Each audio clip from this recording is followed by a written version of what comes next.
প্রেসিডেন্টকে ঘিরে রাজনৈতিক অস্থিরতার গুঞ্জন আরো জোরালো হচ্ছে। রাজধানী থেকে হঠাৎ করে বিদেশে থাকা সব কূটনৈতিক মিশনে পৌঁছে গেছে বিশেষ নির্দেশনা। চটজলদি প্রেসিডেন্টের ছবি নামাতে হবে। আর এই নির্দেশনা আসার সঙ্গে সঙ্গে কূটনৈতিক অঙ্গনে তীব্র আলোচনার ঝড় উঠেছে।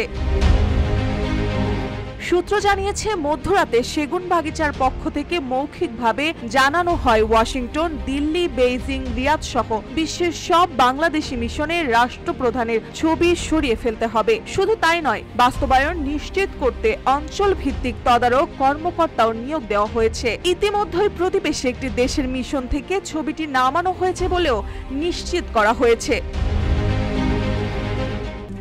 RICL TMX, যুগের পর যুগ স্থাপনা থাকে মজবুত।